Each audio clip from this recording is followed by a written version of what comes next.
The Mud Map, the Accidental Entrepreneur. Before he became the first president of the United States, George Washington had a very different dream. He wasn't thinking about politics, fame, or even heroism. He was just trying to make a living. And that living was in dirt. Yes, you heard right. Young George Washington, future leader of a nation, started his first career as a land surveyor, a man paid to measure land and draw maps.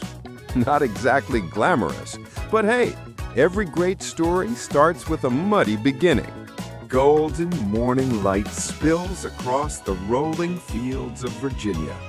Birds swoop over tall grass.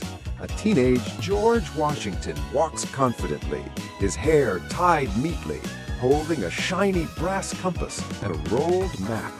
Beside him trots Togo, a clever brown dog. And perched on his shoulder is Pico, a squirrel with a tiny red scarf. George, one day I'll be the most famous map maker in the colonies. Togo, just don't confuse north with lunch, boss. You know how that went last time. Pico, and if we get lost again, we'll just call it an expedition. Makes it sound official. They laugh, marching proudly toward the forest. George had just landed his first real job, surveying land for the Virginia frontier. He dreamed of success, of reputation, of his name printed on elegant maps in fine ink. He didn't realize yet that fate had other kinds of ink printed for him. Spoiler, it involved mud. The day was perfect for work. Bright skies, cool wind, and an air of purpose. George set up his tools, hammering stakes into the ground, drawing lines across parchment. Whoosh! The map lifts into the air like a paper bird. George, my map! Togo, after it!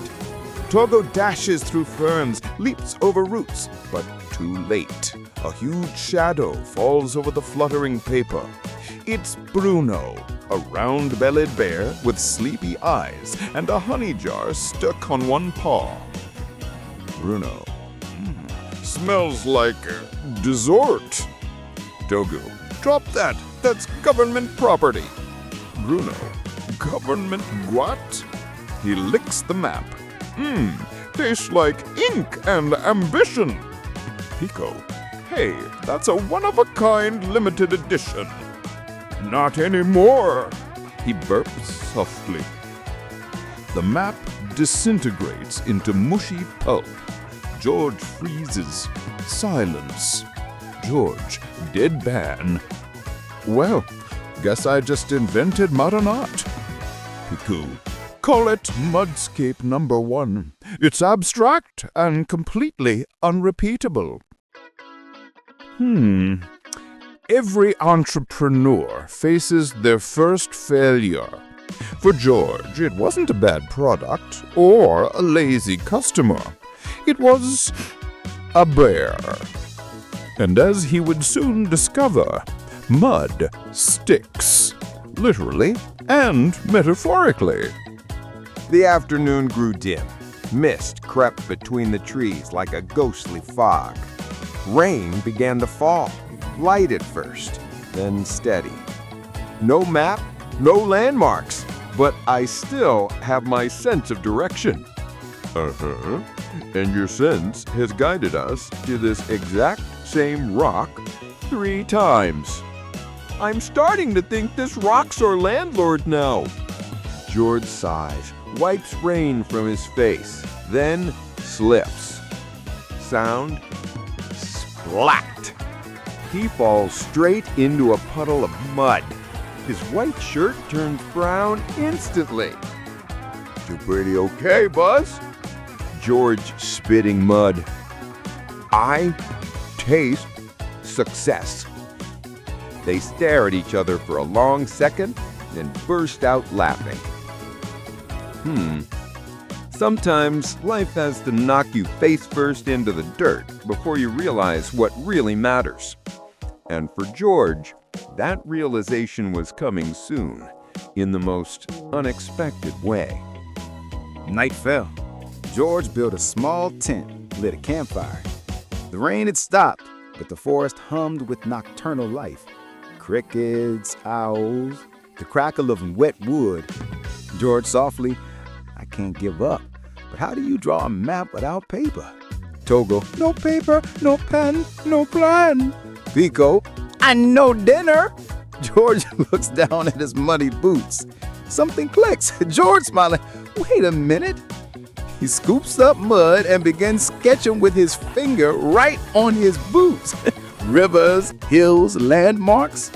Pico, "Behold, the world's first mud nap. Guaranteed to wash off in seconds." Togo, "Prototype version 1.0, not rain-proof." George grinning, "It's not perfect, but it's progress."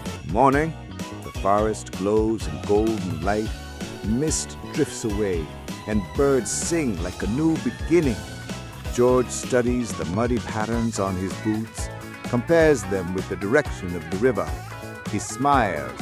Understanding dawns. When there's no map to guide you, make your own, one step at a time. He starts walking, marking the trees as he goes. Every footprint, every scratch becomes a new coordinate. Pico, he's navigating by shows.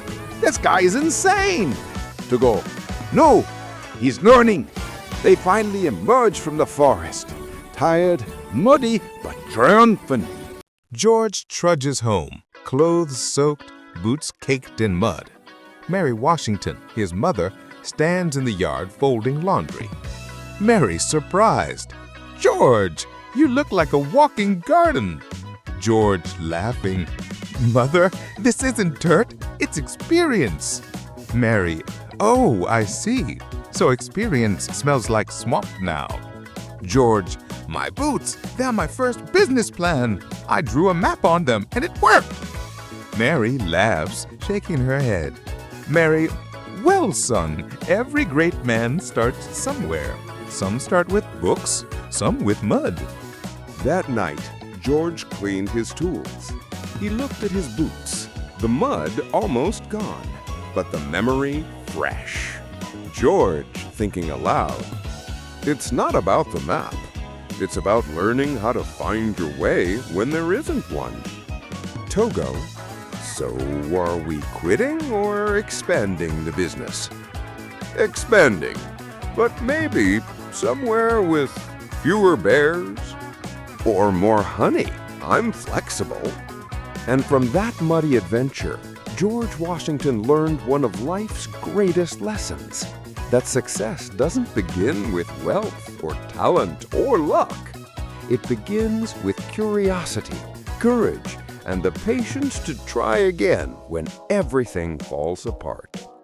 Years later, when he led a nation through storms far greater than rain and mud, perhaps he remembered that day in the Virginia forest and the muddy footprints that taught him to keep walking forward. Every step leaves a mark. Make yours worth remembering. There are no small jobs, only people who stop learning from them. George Washington, the accidental entrepreneur who learned success from the dirt up. Muddy steps came a leader who built a nation. Every step leaves a mark. Make yours worth remembering.